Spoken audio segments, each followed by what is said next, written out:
누가 샴푸 요정이라고 얘기를 했나? 샴푸 요정이라는 게 옛날에 이렇게 굉장히 많이 알렸던 노래에 나오는 내용 같기도 한데 갑자기 이렇게 돼 있습니다. 뒤에는 이재명 대표 사진이 걸려 있고요. 자, 그럼요. 오늘 이 얘기가 어디서 나온 건지 국민의힘에서 나왔거든요. 관련된 목소리가 있습니다. 들어보겠습니다.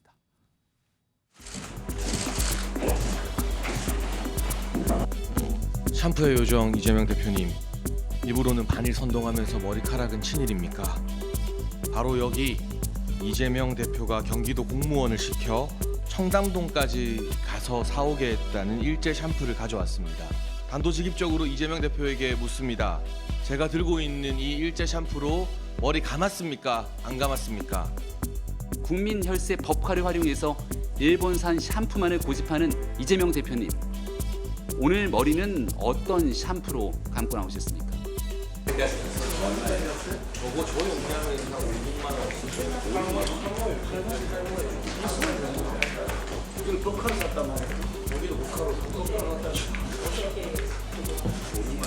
어제 본사에 전화해보니까 제보가 양재에 맞는 그래서 청담동으로.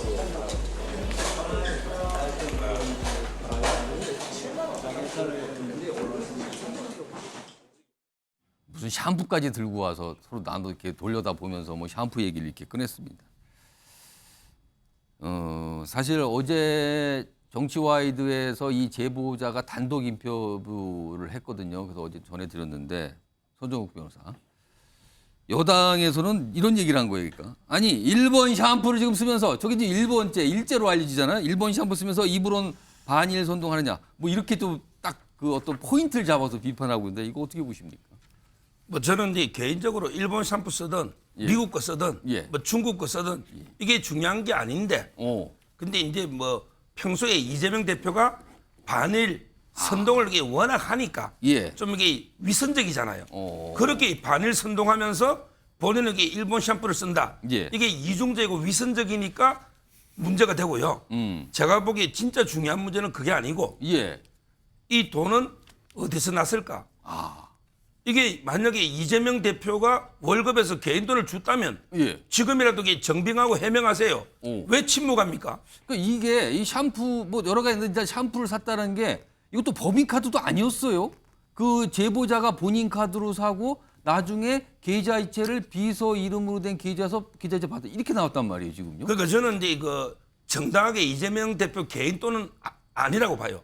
그러니까 이제 그 주무관 직원 이름으로 보내줬잖아요. 그러면 이게 이 현금 어디 났느냐? 뭐 제가 보기에 특활비라도 문제인데 제가 알기로 이게 도지사가 특활비도 현금 별로 없어요. 그렇다면 이게 다른 비자금인가? 아니면 이게 다른 걸 카드 깡을 해서 만든 현금인가? 의문이 들잖아요. 예. 이재명 대표 더 이상 침묵하지 말고 예. 소상하게 이 현금에서 났는지 예. 이걸 이게 저는 소명해야 된다. 이걸 첫째 말씀드리고 예. 그다음에 두 번째 이재명 대표 개인 카드 한번 까십시오. 지금 이게 모든 생활비를 전부 이게 공금으로 다 했잖아요. 그럼 이게 개인이 과연 이게 돈 쓴 게 있을까? 선거를 그만큼 했는데 재산이 안 줄어요. 그럼 이게 본인 월급은 차곡차곡 다 모으고 예. 전부 이게 나라 돈으로 사적인 생활비까지 다 쓴 겁니까? 그렇게 의심을 하시는 겁니까? 의심하잖아요. 본인이 이게 모든 사적인 집에 냉장고 과일부터 어머니 제수용품까지 모든 걸 공금으로 샀잖아요.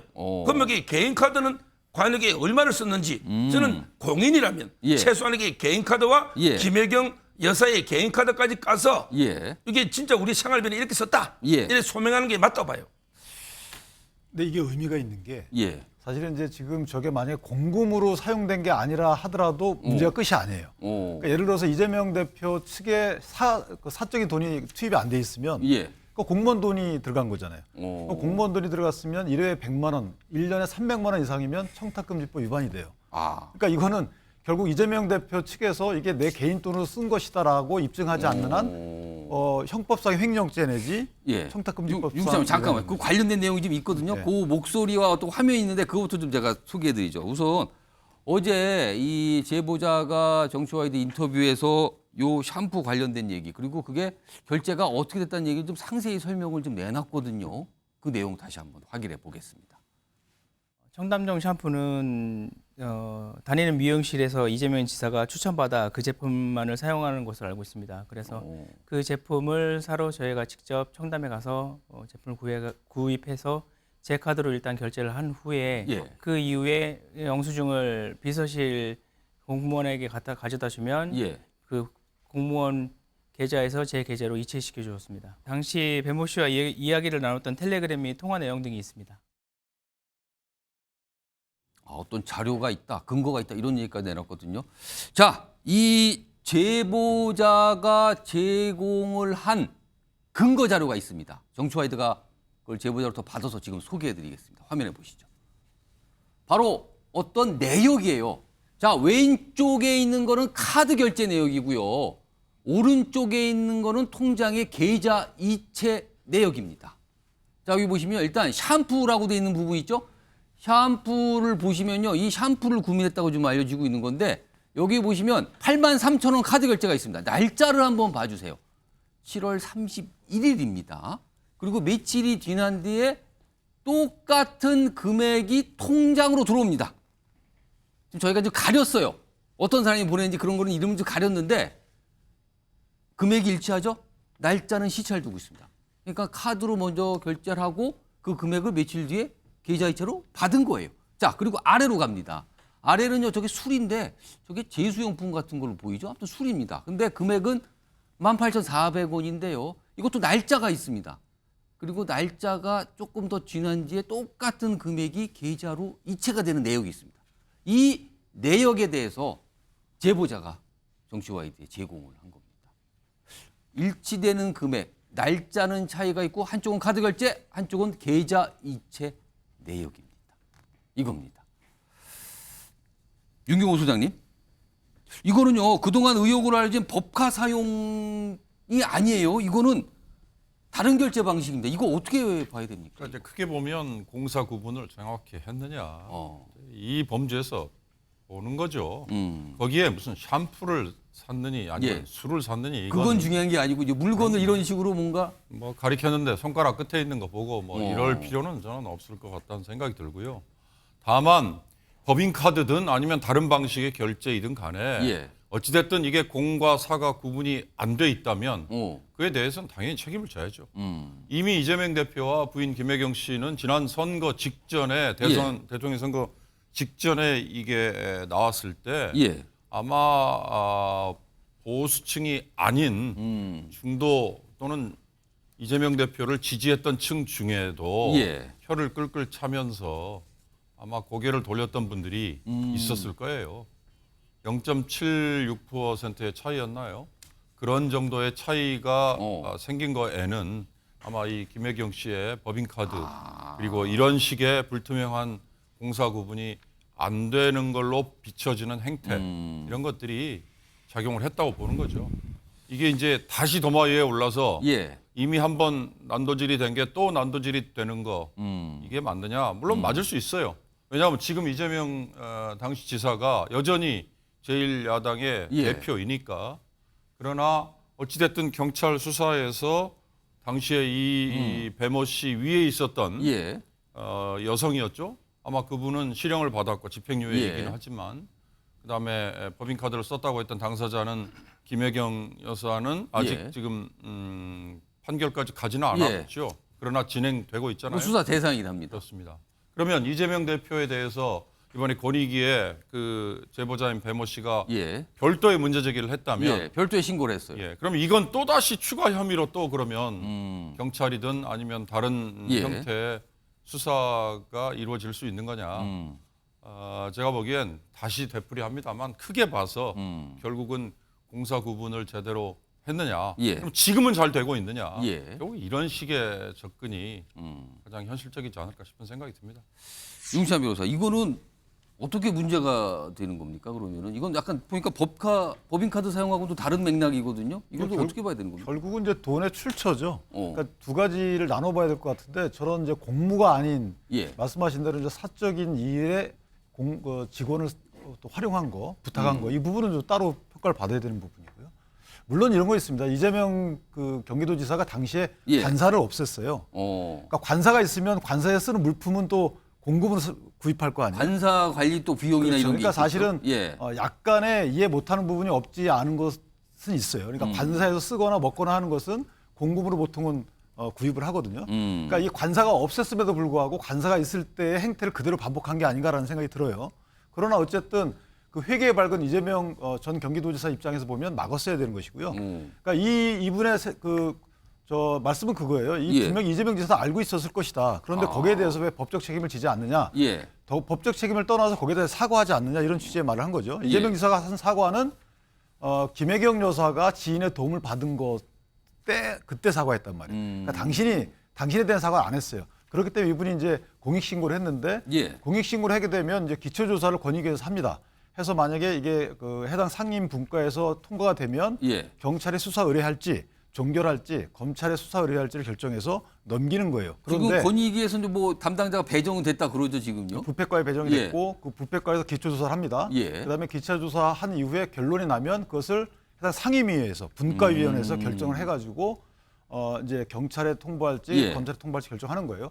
근데 문제는 뭐냐면 일단은 제가 볼 때 이재명 전 경기도지사 알았을 것 같아요. 왜냐하면 이게 그 돈은 줄지 않는데 물건은 오게 되면 예. 분명히 뭔가 이 다른 루트가 있다는 것을 알았을 것이고. 아니, 사실 이게 무슨 돈을 샀는가가 당연히 알거나 궁금한 거 아닙니까? 그렇죠. 그래서 저 같으면 이게 관사가 없다 보니까 관사에 들어온 물품을 그대로 하는 것으로 알았다라고 했으면 사실은 비판은 덜 받았을 텐데. 그러니까 이 돈의 최종 출처가 말씀드린 바대로 만약에 경기도 예. 공금이었다면 비자금이든 공금이었다면 이거 횡령죄가 되는 거예요. 근데 그게 아니고 직원들 개인 돈이 들어갔다면 아까 말했으면 청탁금지법 위반이 되는 거예요. 그러니까 둘 중에 하나는 피하기 어렵고 예. 본인 돈이 들어간 것 같지는 않아요. 상식적으로 보면. 그러니까 그 경위에 대해서 제가 아까 말씀드린 예. 그런 경위일 테고 그렇다면 여기에 대해서 권익위원회에서 조사해서 결정을 하기 이전에 이재명 대표께서 뭔가 설명이 있어야 입장을 되는 밝히는 것이 저는 순서라고 생각합니다. 아무튼 궁금한 지점들이 있어요. 제보자가 제보한 내용들 지금 뭐 소개하고 드리는데 이제 궁금한 지점들이 여전히 남아 있습니다. 지금요. 자, 다음도 제보자가 뭔가 설명한 내용이 하나 더 있습니다. 들어보겠습니다. 또 다른 사례로는 김혜경 씨의 생일에 성남시청 앞에 있는 카페에서 미리 준비된 케이크와 성남시 서현동에 있는 꽃집에서 꽃바구니를 사가지고 이재명 자택에 가져다 준 일도 있었습니다. 그중에 제일 부당하다고 느낀 일은 예. 개인적으로 식사를 음식점에서 사서 이재명 자택으로 올렸던 일들이 그렇다고 느껴집니다. 어이없게도 배모 씨가 우리는 배달의 민족이다라고 발언한 일이 아직도 기억에 남습니다. 신경민 전 의원님, 뭐 다른 내용은 다 떠나서 이 배모 씨가 다른 비서들에게 우리는 배달의 민족이다. 이걸 어떻게 받아들여야 되는 겁니까, 이거를? 이 공직자로서의 자세가 지금 계속해서 문제가 되는 건데요. 이건 본인이 지금까지 저분이 예.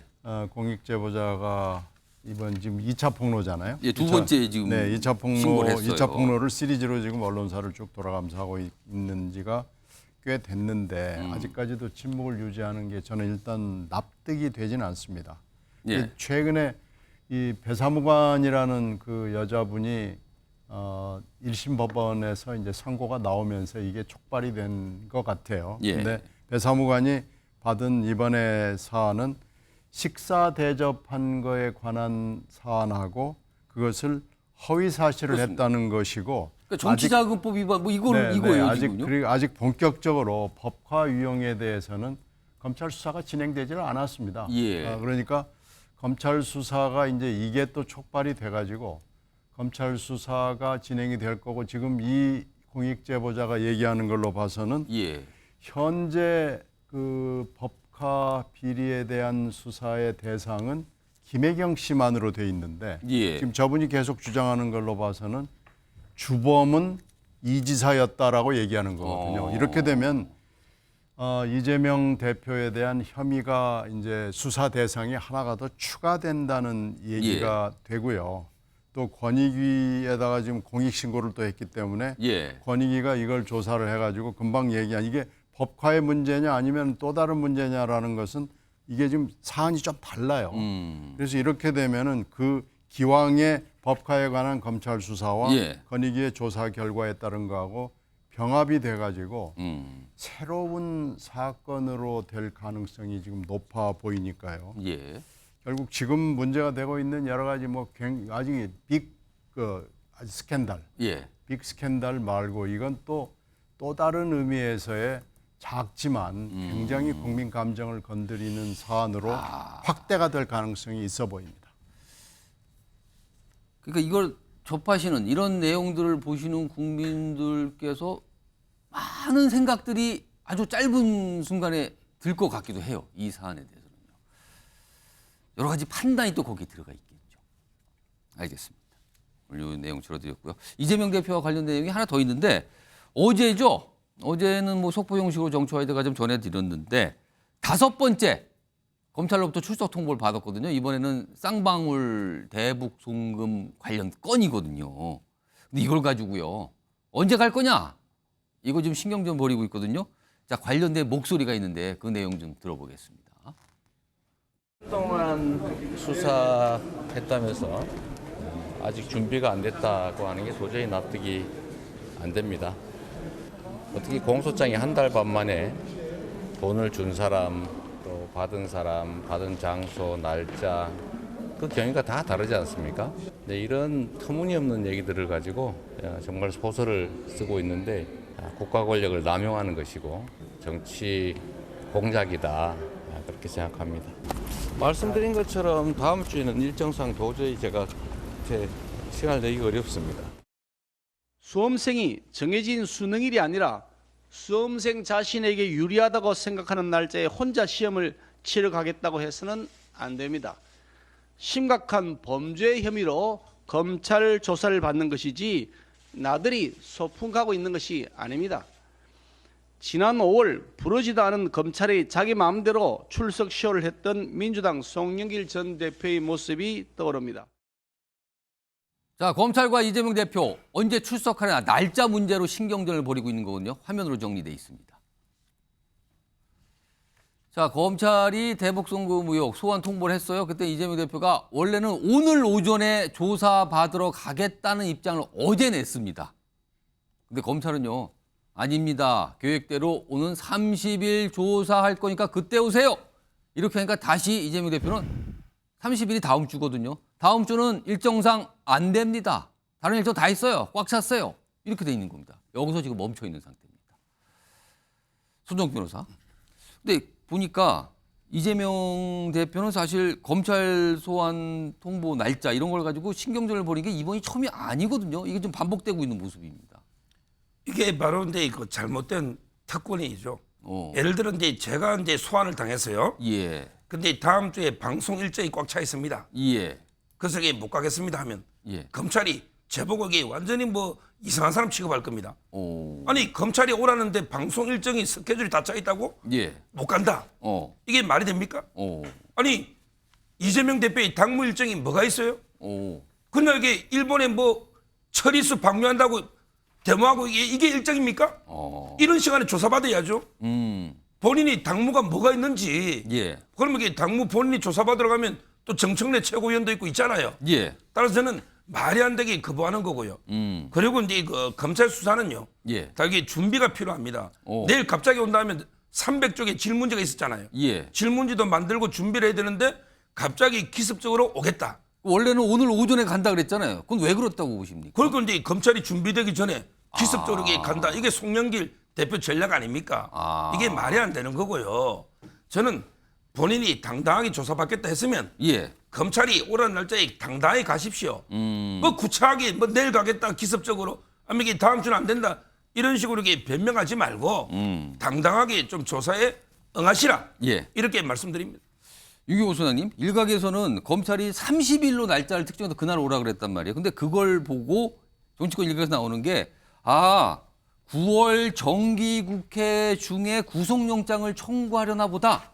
그런 걸 감안해서 날짜를 잡은 거 아니냐 이런 시각도 있는데 이거 어떻게 보십니까? 그러니까 검찰의 여러 권한 행사가 정치적이다, 계산을 하고 하는 거다 이런 이제 공세를 그런 걸 근거로 하는 거죠. 왜냐하면 불체포 특권 표결 안 하겠다. 물론 민주당 내에서는 뭐 예. 퇴장합시다 이런 얘기도 나왔지만 예. 그건 매를 버는 거일 수 있으니까 예. 표결 안 하겠다라고 하는 게 회기 중 아닌 때는 의미가 없게 되잖아요. 그렇죠.